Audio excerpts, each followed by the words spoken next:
Hello friends, welcome back to another session of Delhi IAS Sitapur. तो जैसा कि हम अपने रीजनिंग के पार्ट्स में अभी तक पढ़ते आए हैं, हमने सारा बेसिक का पार्ट कवर कर लिया। अल्फाबेटिकल्स के जितने भी पार्ट थे, जैसे हमारी बेसिकली अभी तक सीरीज का पार्ट कवर हुआ है। Now we will discuss about the new topic that is called Venn diagram. तो वेन आर्य के बारे में आज हम पढ़ेंगे, जो कि बेसिकली हमने इसको 3 पार्ट में डिवाइड किया। पहला जो लॉजिकल, मतलब लॉजिकल में क्या है आपके पास, तार्किक वाली चीज, मतलब थोड़ा सा दिमाग आपको लगाना पड़ेगा। इसमें हमारी कैटेगरी है इजी वाली भी, जिसमें आपको नॉर्मल से क्वेश्चन देखने को मिलेंगे। और लास्ट आती है आपकी डायग्रामेटिकल इंटरप्रिटेशन, मतलब जो आरेखों को समझ के जो आंसर करना होता है। जैसे सपोज, वो भी मैं आपको बताऊंगा एज एग्जांपल, लेकिन अब शॉर्ट में बता दूं कि जैसे डायग्राम्स कभी कभी आपको एग्जाम में देखने को मिले होंगे कि ये सर्कल है पियोन का, और फिर हो गया रेक्टेंगल दे दिया, वो बोल दिया म्यूजिशियन है, और उनको इंटरसेक्ट करा दिया और नंबर्स लिख दिए, तो बोला कि ऐसा कौन सा नंबर है जो दोनों को दर्शाता है, दोनों में से किसी को नहीं दर्शाता है। तो वो वाले जो क्वेश्चंस हैं वही वेन डायग्राम के अंतर्गत हमें देखने को मिलेंगे। ठीक है, तो आज हम वेन डायग्राम को पढ़ने से पहले हम जो बेसिक से सिलोगिज्म के कुछ फिगर्स होते हैं उनको समझेंगे। ठीक है, तो सबसे पहले उनकी बात कर लेते हैं कि क्या क्या मेरे पास फिगर्स होते हैं। ठीक है, सबसे पहला जो फिगर होता है वो होता है सम वाला। कुछ इसमें रिलेशन क्या होता है वो समझते हैं। जैसे मेरे पास दो हैं कंपोनेंट्स ए और बी, उसको आपस में इंटरसेक्ट करा के एक सर्कल बनाया गया है, जिसमें जो इंटरसेक्शन वाला पार्ट है वो उसको सम बोलते हैं। मतलब ए का कुछ पार्ट बी में है, मतलब सम ए आर बी। तो यहाँ पे क्या बोल दिया, सम ए आर बी। अब कुछ लोग कहेंगे कि बी का थोड़ा सा पार्ट ए में नहीं है, तो वो कंडीशन भी सेटिस्फाइड होगी यहाँ पे, मतलब some B are also A. ठीक है, तो दोनों कंडीशन यहाँ से फुलफिल होती हैं और ये हमारा डायग्राम बन जाता है सम वाला। ठीक है, अब बात करेंगे कुछ मेरा नो वाला रिलेशन। जब हमें रिलेशन किसी से नहीं दर्शाना होता है, सपोज मेरा ए के साथ बी से कोई रिलेशन नहीं है इस केस में, तो मैं क्या डायग्राम कैसे बनाऊंगा वो समझते हैं। ए यहाँ अलग कर दिया, बी अलग कर दिया, ठीक है, और उसको ऐसे बोल दिया कि इसका इसके साथ कोई रिलेशन नहीं है। ठीक है, ऐसे डायग्राम्स को बोलते हैं नो वाला रिलेशन। अगर आप बी से ए की तरफ दिखाना चाहते हैं तो वो भी सही है, ए से बी की तरफ ले जाते हैं वो भी सही है। ठीक है, वो मैटर नहीं करता, बस ये रिलेशन बता रहा है कि ए का बी के साथ कोई कनेक्शन नहीं है और बी का ए के साथ यहाँ पे कोई कनेक्शन नहीं है। सिमिलरली एक डायग्राम और बचता है मेरा ऑल वाला। तो ऑल वाला भी डायग्राम समझते हैं। जैसे कभी कभी मुझे दिखाना पड़ता है कि मेरा जो बी है सारे के सारे बी ए हैं, या फिर कह लीजिए ए सारे के सारे बी हैं, तो ऐसे डायग्राम में क्या बनता है वो समझते हैं। डायग्राम इनका कैसे बनता है, जैसे दो सर्कल्स हैं, एक ऊपर ए है, एक बी डोमिनेट कर रहा है, तो इसके अंदर का आपने बी बना दिया तो सारे के सारे बी क्या हो गए, ए के अंदर ही तो आ गए। तो मैं क्या बोल सकता हूँ, ऑल बी आर ए। अब बी में जो चीज होगी क्या वो ए में नहीं होगी।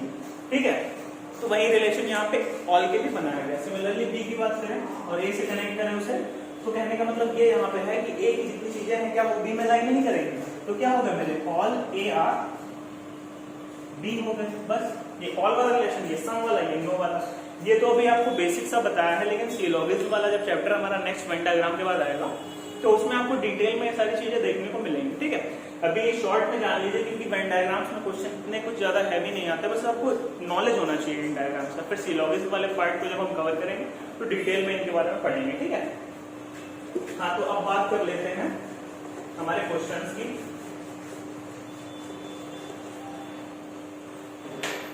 पहले मैं कुछ सेट्स वाले क्वेश्चन ले लेता हूँ, क्योंकि वो बहुत ज्यादा पूछे जाते हैं एग्जाम्स में। ठीक है,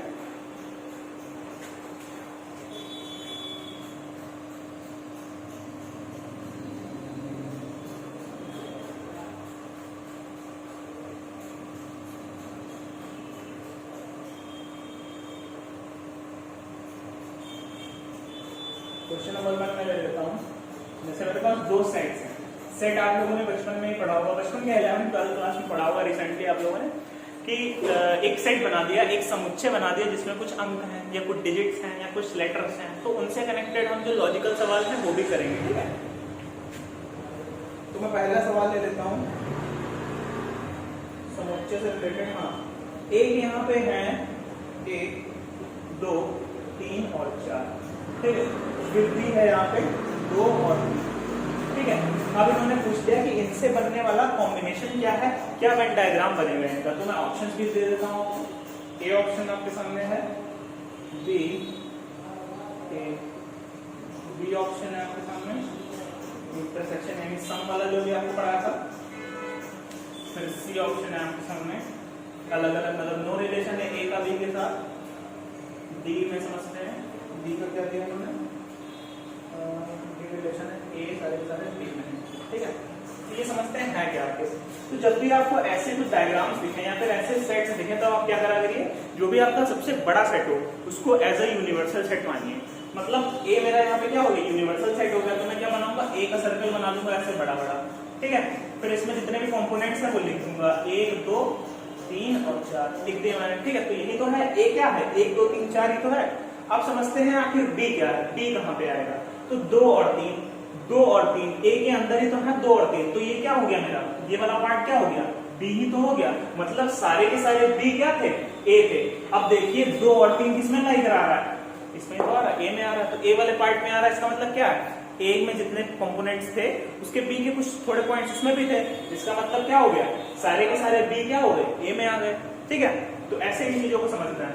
अब मैं अगर कहता कि कुछ ए और बी वाला रिलेशन यहाँ पे क्यों नहीं लगा, तो कुछ थोड़ी ना है, सारे के सारे बी ए में है ना, तो कुछ कैसे मान लेते हैं। अगर यहाँ पे हो जाता, सपोज मैं कह देता 6 है, तो 2 और 3 होता, लेकिन 6 नहीं होता।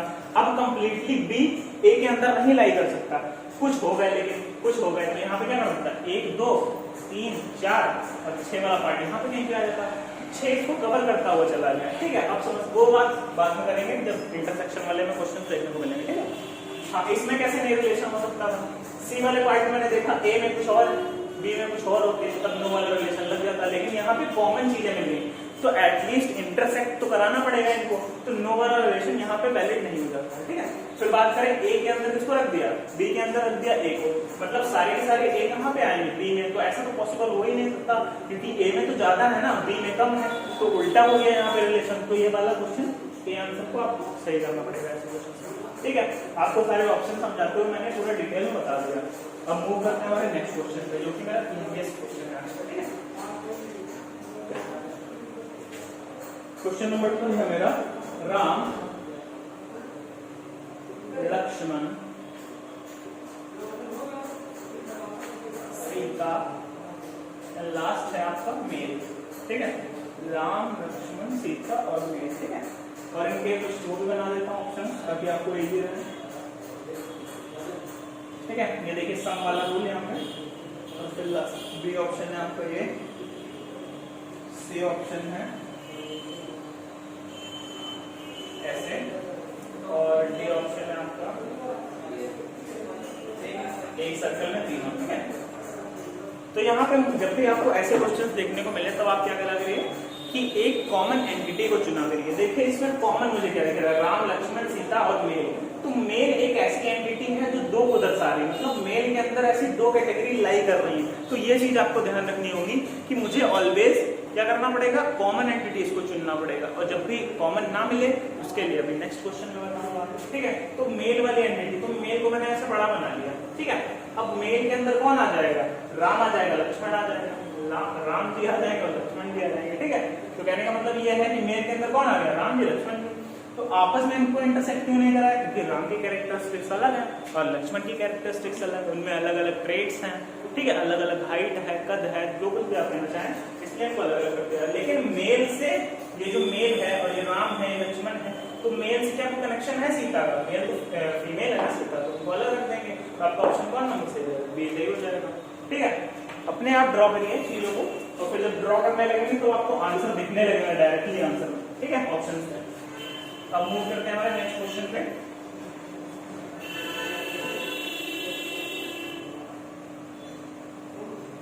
हाँ, एक एग्जांपल ले लेता हूं मैं,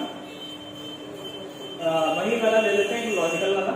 ए आपके पास सेट है 1 2 3 और 4 का, ठीक है, और बी सेट है आपके पास 2 5 और 6 का, और लास्ट सी सेट है आपके पास 5 और 6 का, और आपके पास क्या गिवन है, ऑप्शंस गिवन है, ए और बी बना दिया, और ये हो गया, ठीक है, ए बी सी कर दिया, सी ऑप्शन कर दिया, ए ऐसे, ए बी और ये सी कर दिया, और लास्ट ऑप्शन कर दिया आपका ए बी, और सबसे अपर मोस्ट क्लियर हो गया सी, ठीक है। तो ऐसे क्वेश्चंस जब आपको देखने को मिले तब आप क्या करते हैं, एक यूनिवर्सल सेट बनाते हैं, जो आपको मैं ऑलरेडी डिस्कस कर चुका हूँ। तो इसमें यूनिवर्सल सेट है कौन सा, ए है, तो मैंने उसको बनाना स्टार्ट किया, 1 2 3 और 4। और बी की बात करें तो क्या है, 2 5 और 6 है, मतलब 2 तो मुझे यहाँ पे दिख रहा है, लेकिन 5 और 6 की मिसिंग है यहाँ पे। लेकिन ये जो मेरा वेन डायग्राम है ए, इसमें कुछ ऐसा लिंक मिला मुझे जो क्या कर रहा था, यहाँ पे इंटरसेक्शन के पार्ट को दर्शा रहा था, ठीक है। तो बी को मैंने देखा 2 5 और 6, तो मैंने बी का सर्कल बनाया और इंटरसेक्ट करा था वो ले गया अंदर से, और 2 मेरे पास चूंकि मिल गया यहाँ पे, और बचा कौन सा पार्ट, 5 और 6। तो 5 और 6 को मैंने किसमें लाई करा दिया, डी में। अब देखिए यहाँ पे सम वाला रिलेशन दिखने लगा। सम वाले रिलेशन में मुझे क्या पता चलता है कि कोई भी एक ना एक कंपोनेंट दूसरे कंपोनेंट में लाई करता है, तो यहाँ पे सम वाला पार्ट यहाँ पे अप्लाई हो जाता है, ठीक है। फिर सिमिलरली मैं देख रहा हूँ कि बी वाला जो पोर्शन है, बी वाला जो वेन डायग्राम है, उसमें 5 और 6 एक एंटिटी दिख रही है मुझे, जो सी में लाई कर रही है, ठीक है। तो सी में जब वो लाई कर रही है, इसका मतलब क्या है, यहाँ पे रिलेशन बन गया ऑल का, ठीक है। तो कुछ ऐसा वेन डायग्राम मुझे देखने को मिलेगा, मतलब ए और बी में ऐसा कनेक्शन है कि वहां पे सम वाला रूल लग रहा है, और सी के सारे कंपोनेंट्स इसमें लाई कर रहे हैं बी में, तो कुछ सी वाला आपको आंसर देखने को मिलेगा, ठीक है। तो वेन डायग्राम आपको यूनिवर्सल डायग्राम बना के चीजें सीखनी पड़ेंगी जब भी सेट्स वाले क्वेश्चन आए, ठीक है। उसके बाद मैं अपने नेक्स्ट टाइप की तरफ मूव करता हूँ, और जो मेरा नेक्स्ट टाइप है वो है डायग्रामेटिकल रिप्रेजेंटेशन। डायग्रामेटिक रिप्रेजेंटेशन समझने के लिए कुछ एक डायग्राम आपको पहले बना के बता देता हूँ, फिर उसके बाद बताता हूँ इसमें करना क्या होता है। एक डायग्राम है मेरा, लिख देता हूँ टाइप, क्या है, डायग्रामेटिक रिप्रेजेंटेशन। डायग्रामेटिक रिप्रेजेंटेशन के या फिर इंटरप्रिटेशन के आप आरेख को समझना चाहिए या कुछ भी कह सकते हैं, ठीक है। एक डायग्राम बनाता हूँ मैं, ये हो गया यहाँ पे ट्रायंगल, और इससे टच करता हुआ एक बना दिया मैंने सर्कल, ठीक है। और ये जो स्क्वायर वाला आपको कॉलम दिख रहा है, ये है टीचर का, मतलब अध्यापक का, और ये जो सर्कल वाला पार्ट आपको दिख रहा है, ये है आपका पियोन यानी चपरासी का। फिर उसके बाद दिख रहा है मुझे यहाँ पे छात्र, सॉरी ये जो ट्रायंगल वाला पार्ट है आपका, ये है छात्र वाला, मतलब स्टूडेंट्स। और कुछ नंबर्स यहाँ पे लिखे हैं 6 4 8 7 9 और 5, और यहाँ पे कुछ बेसिक्स से क्वेश्चन पूछे गए हैं, वो मैं आपको लिख के बता देता हूँ। पहला क्वेश्चन है आपके सामने, विच digit represent.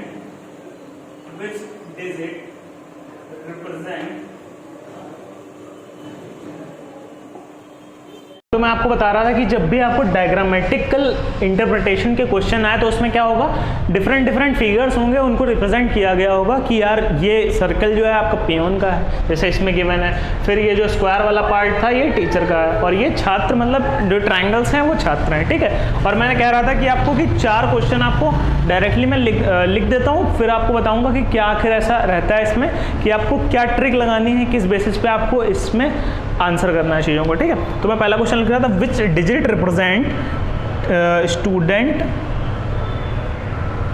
Teacher and peon. ये हमारा पहला क्वेश्चन है। क्वेश्चन नंबर 2 है ओनली पियोन, कितने हैं, ठीक है। Question number 3 student and peon. तो इस क्वेश्चन में पूछा क्या गया है वो समझते हैं। मतलब ये ऐसे कह रहा है कि जो डिफरेंट डिजिट्स इसमें गिवन है, डायग्राम जो मेरा डायग्राम गिवन है इसमें डिफरेंट नंबर्स गिवन है। तो उसमें कह रहा है कि ऐसे कोई नंबर्स बताइए जिसमें स्टूडेंट भी हो, टीचर भी हो, पियोन भी हो। तो मुझे ऐसा अंक ढूंढना पड़ेगा जिसमें तीनों आ रहे हो। तो मैं देखना स्टार्ट करता हूँ कि आखिर ऐसी मुझे चीज़ ढूंढनी है जो तीनों को इंटरसेक्ट कर रही हो। अच्छा, अब जैसे आप बताइए, जैसे मान लीजिए मैंने एक सर्कल लिया, तो इसमें ऐसा कौन सा पार्ट है जो तीनों में आ रहा है। अगर आप ये वाला पार्ट लेंगे तो इस सर्कल में नहीं आ रहा है, ये वाला पार्ट लेंगे तो इस सर्कल में नहीं आ रहा है, ये वाला पार्ट लेंगे तो इस सर्कल में, लेकिन ये इंटरसेक्शन का पार्ट है जो तीनों में आ रहा है। तो वही बात यहाँ पे कही गई कि आखिर ऐसा कौन सा ऐसी चीज़ है जो टीचर भी हैं, पियोन भी हैं और छात्र भी हैं। मतलब हमें क्या ढूंढना है, ऐसे इंटरसेक्शन ढूंढना है जो तीनों फिगर्स में हो। कहने का मतलब है ऐसे स्टूडेंट ढूंढिए या फिर कह लीजिए ऐसा नंबर ढूंढिए जिसमें पियोन भी आते हो, छात्र भी आते हो, टीचर भी आते हो। अगर मैं 4 की बात कहूँ तो क्या वो ट्रायंगल में आ रहा है, क्या उसमें छात्र आएंगे, नहीं आएंगे। लेकिन मैं अगर 8 की बात करूँ तो क्या वो सर्कल में आ रहा है, सर्कल में भी आ रहा है, स्क्वायर में आ रहा है, स्क्वायर में भी आ रहा है, और क्या ट्रायंगल में आ रहा है, तो ट्रायंगल में भी आ रहा है। केवल 8 एक मात्र ऐसा नंबर है जो क्या रिप्रेजेंट कर रहा है, स्टूडेंट भी रिप्रेजेंट कर रहा है, चपरासी भी रिप्रेजेंट कर रहा है और टीचर भी रिप्रेजेंट कर रहा है। तो 8 एकमात्र ऐसा नंबर हो जाएगा जो क्या तीनों रिप्रेजेंट कर रहा है। अब यहाँ पे सेकंड क्वेश्चन इन्होंने कह दिया कि ओनली पियोन। अब पियोन होना चाहिए, खाली मतलब चपरासी होना चाहिए। अगर मैं इस फिगर से कोरिलेट करूँ चीज़ों को, जैसे कह दूँ मैं एक इंटरसेक्शन था मेरे पास, अगर मान लीजिए ए, बी और सी, तो ये एक इंटरसेक्शन किसका पार्ट हो गया, इसमें तो ए भी है, बी भी है कि नहीं। मुझे क्या ढूंढना है, खाली बी ढूंढना है। अगर मैं इसकी बात करूं तो क्या है, इसमें बी भी है, सी भी है, ए भी है, क्योंकि ये तो ओवरऑल इंटरसेक्शन है। फिर मैं अगर इस वाले पोर्शन की बात करूं तो इसमें ए और सी है। तो मुझे एक ऐसा पार्ट ढूंढना होगा जिसमें केवल एक लाई करता हो। तो आप क्या कहेंगे, ये जो पोर्शन है, खाली ये वाला पोर्शन, ये किसके लिए है, बी के लिए। उसी प्रकार से आपको इसमें देखना है। अगर मैं कहूँ पियोन की बात करूँ तो पियोन का था क्या, सर्कल, तो आप कौन सा पार्ट देखेंगे, ये तो सारे इंटरसेक्शन वाले पार्ट हो गए ऊपर वाले। लेकिन ये जो आपका पार्ट हुआ, ये वाला जो छूट रहा है जिसमें कोई भी इंटरसेक्शन नहीं है, वो कौन सा नंबर हो जाएगा, 9 हो जाएगा। और 9 क्या हो जाएंगे आपके, ओनली पियोन। ठीक है, ओनली।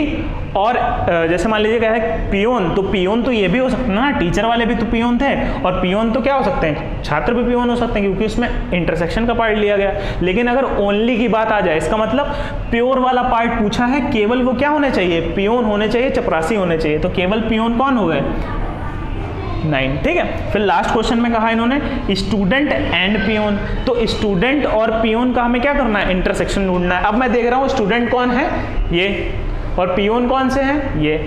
तो आपको एक ऐसा पार्ट ढूंढना होगा जिसमें पियोन और स्टूडेंट दोनों आते हो। ये तो खाली पियोन हो गए, तो इनको हमें छोड़ देना है। स्टूडेंट और पियोन ढूंढने हैं, तो मैं कहूँगा कि ट्रायंगल और सर्कल का जो इंटरसेक्शन मिल रहा है उसे ढूंढिए।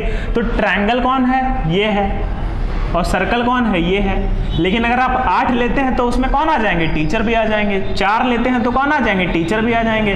9 लेते हैं तो खाली पियोन का। लेकिन 7 एकमात्र ऐसा है जिसमें सर्कल भी आ रहा है और ट्रायंगल भी आ रहा है। अब आप कहेंगे 5 क्यों नहीं ले रहे हैं, तो 5 तो खाली ट्रायंगल में था, तो ट्रायंगल कौन है, खाली स्टूडेंट है। लेकिन हमें क्या ढूंढना है, स्टूडेंट एंड पियोन। तो स्टूडेंट एंड पियोन का कौन सा हो जाएगा, 7। तो 7 इसका आंसर हो जाएगा। ठीक है, तो ये हो गया मेरे डायग्रामेटिकली जो पूछे जाते हैं क्वेश्चन, डायग्राम के बेसिस पे उनका इंटरप्रिटेशन वाले क्वेश्चन हो गए। ठीक है, अब बात करते हैं कुछ लॉजिकल और इजी क्वेश्चंस की। ठीक है,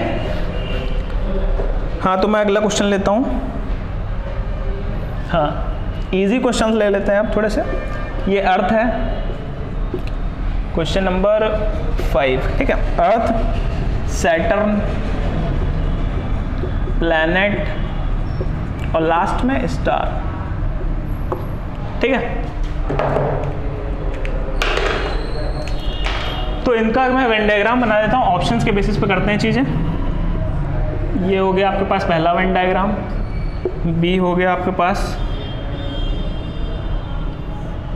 इसमें कितने 3 और एक 4 कंपोनेंट्स। ठीक है, फिर सिमिलरली मैंने 4 कंपोनेंट्स इसमें बना दिए। फिर सी मैंने ले लिया, अंदर 2 और एक बाहर, और डी लास्ट ऑप्शन ले लिया मैंने, एक इंटरसेक्शन वाला पार्ट और 2 अंदर। ठीक है, तो इसमें क्या कहा गया है, क्वेश्चन समझते हैं। अर्थ, सैटर्न, प्लैनेट और सन, सॉरी स्टार। ठीक है, तो जब भी ऐसे क्वेश्चंस आते हैं तो मैं क्या करता हूँ, एक ऐसा कह लीजिए एंटिटी ढूंढता हूँ, वर्ड ढूंढता हूँ, या कह दीजिए लेटर या कुछ भी, जो भी ऑप्शंस गिवन हैं उसमें मैं क्या करता हूँ कि मैं एक ऐसा लेटर ढूंढता हूँ जो क्या करता हूँ, कॉमन एंटिटी को शो करता हूँ, मतलब कॉमन उसमें चीज़ें आ रही हूँ। तो प्लैनेट की बात करूँ तो प्लैनेट कौन कौन से हैं, सैटर्न है और अर्थ है। शनि और पृथ्वी क्या है, प्लैनेट ही तो है, ग्रह है। तो मतलब किसके अंदर आ जाएंगे, प्लैनेट के। तो मैं कह दूंगा आपका कोई ऐसा बनेगा प्लैनेट, और उसके अंदर क्या हो जाएंगे, अर्थ हो जाएंगे और सैटर्न हो जाएंगे, यही तो होगा। तो अर्थ जो आपका अर्थ होता है और सैटर्न होता है उसमें कोई कनेक्शन तो है नहीं, तो क्या होगा, वो अलग हो गया, अर्थ और सैटर्न अलग हो गया। ठीक है, फिर बात करते हैं स्टार की। तो स्टार क्या प्लैनेट के अंदर आएंगे, नहीं आएंगे, वो तो बाहर ही रह जाएंगे। तो देखिए ऐसा कौन सा बन रहा है, केवल सी ऑप्शन बन रहा है। तो आप क्या कहेंगे, सी वाला आंसर मेरा हो जाएगा। ठीक है, अब मूव करते हैं हमारे नेक्स्ट क्वेश्चन पे। Question number 6। क्वेश्चन नंबर 6 है मेरे पास इंटेलेक्चुअल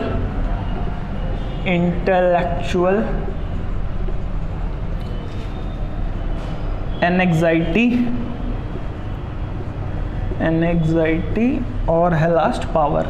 ठीक है, और इसके वेन डायग्राम्स आपको गिवन है। एक ये हो गया ऑडी का साइन, बी ये रहा, एक सी हो गया ऑल वाला रिलेशन, और लास्ट हो गया आपका नो रिलेशन। ठीक है, तो ऐसे क्वेश्चंस को कैसे करें, तो मैंने आपको बताया है कि ऐसा कोई लिंकेज ढूंढ लिए या फिर कह लीजिए ऐसा कोई कॉमन वर्ड ढूंढिए जो इसमें लाई करता हो। तो मुझे ऐसा कोई लाई करता हुआ दिख नहीं रहा, क्योंकि इंटेलेक्चुअल मतलब क्या होता है, बौद्धिक। ठीक है, जो बुद्धि से रिलेटेड हो। एनेक्साइटी मतलब चिंता, और लास्ट पावर हो गया। तो मुझे कॉमन सा कुछ दिखा नहीं इसमें, तो ना ही कोई इंटरसेक्शन का पार्ट दिखा, तो यहाँ पे कोई रिलेशन ही नहीं बन रहा है कि एनेक्साइटी का पावर से क्या मतलब है, चिंता का पावर से कोई मतलब ही नहीं, बौद्धिक का क्या पावर से कोई मतलब है, चिंता से कोई मतलब है। तो यहाँ पे कोई मुझे रिलेशन दिखा ही नहीं, नो का रिलेशन दिखा। तो मैं क्या कहूँगा, डायरेक्टली ये कौन सा पार्ट हो जाएगा, डी, क्योंकि आपस में जब इनका कोई कनेक्शन नहीं है तो इनमें रिलेशन लगेगा नो वाला। ठीक है, मूव करते हैं हमारे नेक्स्ट क्वेश्चन पे। Question number 7। Actor, male, lawyer. Actor, male, lawyer, इनके ऑप्शंस हैं आपके सामने। बी हो गया, सी हो गया ये पूरा इंटरसेक्शन, और डी हो गया लास्ट मेरा ऐसा। ठीक है, तो एक्टर मतलब अभिनेता, मतलब मेल एंटिटी यहाँ पे मेल है। ठीक है, अभिनेता तो हो गया मेल आपका, अभिनेता मेल, पुरुष पता ही है, लॉयर वकील। ठीक है, तो अब इसमें रिलेशन देखते हैं। मैं देख रहा हूँ मेल मुझे कॉमन दिख गया, तो अब बात करते हैं मेल। तो मेल के अंदर कौन आ जाएंगे, अभिनेता आ जाएंगे। ठीक है, तो मेल के अंदर कौन आ गया, अभिनेता आ गए। लेकिन जब मैं बात करूंगा वकील की, तो मेल कोई ज़रूरी नहीं है कि सारे के सारे मेल क्या हों, वकील हों, फीमेल भी हो सकते हैं। तो यहाँ पे क्या होगा, कुछ वकील क्या होंगे मेरे, मेल होंगे, और कुछ फीमेल होंगे। तो कुछ वाला रिलेशन मतलब इंटरसेक्शन वाला रिलेशन यहाँ पे लग जाएगा। मतलब ये क्या हो गया, आपके मेल हो गए, कुछ क्या हो गए, कुछ वकील आपके मेल हो गए, और बाकी के रिमेनिंग फीमेल हो गए, और सारे के सारे मेल क्या हो गए, अभिनेता हो गए। बस यही वाला कॉन्सेप्ट लगाना था। तो इसमें कौन सा दिख रहा है आपको, इंटरसेक्शन और प्लस ऑल वाला रिलेशन केवल डी में है। ठीक है, तो ऐसे आपके क्वेश्चन ये होते हैं। ठीक है, बस आपको एक कॉमन वाला ढूंढना है। जैसे मेल इसमें कॉमन दिख गया, उसमें प्लैनेट दिख गया, तो आप ऐसा ढूंढिए जिसके अंदर चीज़ें लाई कर सकें। ठीक है, तो कॉमन वाले कॉन्सेप्ट को ऑलवेज आपको लेके चलना है। अब लेते हैं 2-4 क्वेश्चन और। क्वेश्चन नंबर 8 ले लेते हैं। स्टूडेंट, बैडमिंटन प्लेयर, और एक गर्ल ले लेते हैं। स्टूडेंट, बैडमिंटन प्लेयर और गर्ल। जैसे मान लीजिए, इसको मैं ऑप्शंस के बेसिस पे नहीं कराऊंगा, डायरेक्ट समझाना भी है इस क्वेश्चन को, इसलिए कराऊंगा। ठीक है, जैसे मान लीजिए मैंने स्टूडेंट का एक सर्कल बना लिया। ठीक है, तो अब स्टूडेंट में क्या बैडमिंटन प्लेयर आएंगे, आएंगे, बिल्कुल आएंगे, क्यों नहीं आएंगे। ठीक है, तो स्टूडेंट में बैडमिंटन प्लेयर आएंगे, लेकिन ऐसा कोई ज़रूरी भी नहीं कि सारे के सारे स्टूडेंट बैडमिंटन प्लेयर हों। ठीक है, तो कुछ वाला रिलेशन यहाँ पे भी आ गया। अब बात करेंगे स्टूडेंट में गर्ल्स आएंगी, हाँ बिल्कुल आएंगी, लेकिन ज़रूरी नहीं कि सारे के सारे स्टूडेंट गर्ल्स हों, बॉयज़ भी होते हैं। ठीक है, तो यहाँ पे देख रहा हूँ मैं तीनों में आपस में कौन सा रिलेशन है, कुछ का रिलेशन की हाँ पॉसिबिलिटी है कि ये भी हो सकते हैं और वो भी हो सकते हैं। तो स्टूडेंट में कुछ क्या होंगे, बैडमिंटन प्लेयर होंगे, और कुछ नहीं होंगे, ये भी तो हो सकता है। तो स्टूडेंट में कुछ गर्ल होंगी और कुछ नहीं भी होंगी, और कुछ बैडमिंटन प्लेयर होंगी और नहीं भी होंगी। तो ये हो गया बैडमिंटन प्लेयर, ये हो गए गर्ल, ये हो गया मान लो स्टूडेंट, ये हो गया गर्ल। अब देखिए यहाँ पे रिलेशन एक बन गया, सेटिस्फाई हो गया यहाँ पे रिलेशन कि स्टूडेंट क्या हो सकते हैं, बैडमिंटन प्लेयर हो सकते हैं और कुछ नहीं भी हो सकते हैं, ठीक है। स्टूडेंट गर्ल्स हो सकती हैं और कुछ भी नहीं भी हो सकती हैं। और ये जो इंटरसेक्शन बीच वाला पार्ट हो गया, ये ऐसा भी हो सकता है कि सारे के सारे कुछ स्टूडेंट बैडमिंटन प्लेयर भी हों और गर्ल भी हों। तो जब भी आपको तीनों में कुछ वाला रिलेशन दिखा करे तब आप क्या करिए, दो में इंटरसेक्शन और बीच में एक इंटरसेक्शन, ऐसे आपको बनाना होगा, ठीक है। मूव करते हैं हम नेक्स्ट क्वेश्चन पे। क्वेश्चन नंबर 9, अर्थ, क्रस्ट, मेंटल, कोर। ये क्वेश्चन बहुत ज़्यादा कंफ्यूजिंग है, ये समझते हैं। मेंटल और कोर, इसमें ऑप्शन दे रहा हूँ मैं, ए, बी और ये सी और ये लास्ट हो गया आपका डी।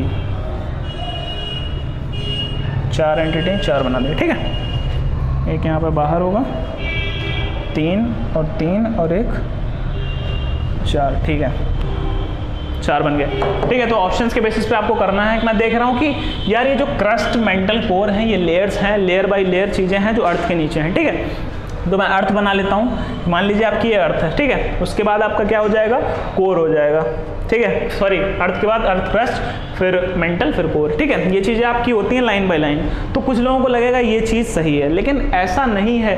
क्रस्ट के नीचे मान लीजिए मैंने मेंटल है, तो सारी की सारी मेंटल कोर का पार्ट नहीं हुई, सारा का सारा क्रस्ट जो आपका हुआ वो उसमें एंटिटी एक नहीं, मतलब एक इन शॉर्ट, मतलब एक समझाने के तरीके कोशिश करता हूँ आपको। ऐसे मान लीजिए एक अर्थ है, अर्थ है, ये क्रस्ट है, उसकी क्रस्ट है मान लिया। ये तो आपका क्या है, प्रैक्टिकली चीज़ें पॉसिबल है, मतलब सारी की सारी कोर आप क्या कह सकते हैं, मेंटल कह सकते हैं, लेकिन प्रैक्टिकली ये चीज़ें हैं, लेकिन आपस में इनका कोई कनेक्शन नहीं है। मेंटल, कोर और क्रस्ट का आपस में कोई कनेक्शन नहीं है। तो आप क्या करेंगे, रीजनिंग के दिमाग से चलेंगे। तो क्या होगा, कोर अलग हो गई, मेंटल अलग हो गई और क्रस्ट अलग हो गई, ये तीनों चीज़ें अलग हो गई। ये लगेगा कुछ हद तक सही लगता है, प्रैक्टिकली भी ये चीज़ सही है, लेकिन आपको लगेगा कि लेयर बाय लेयर हाँ वो उसके अंदर है तो वो उसका पार्ट है, लेकिन तीनों चीज़ें आपस में अलग अलग हैं, तीनों एंटिटी अलग अलग है, तीनों की प्रॉपर्टी अलग है, तीनों का टेम्परेचर अलग है। तो तीनों की क्या हुई, कैरेक्टरिस्टिक्स जब अलग हुई तो हम उनको अलग अलग लिख देंगे, ठीक है। तो आपका ऑप्शन नंबर सी सही हो जाएगा, ठीक है। फिर बात करते हैं हमारे आज के लास्ट क्वेश्चन की।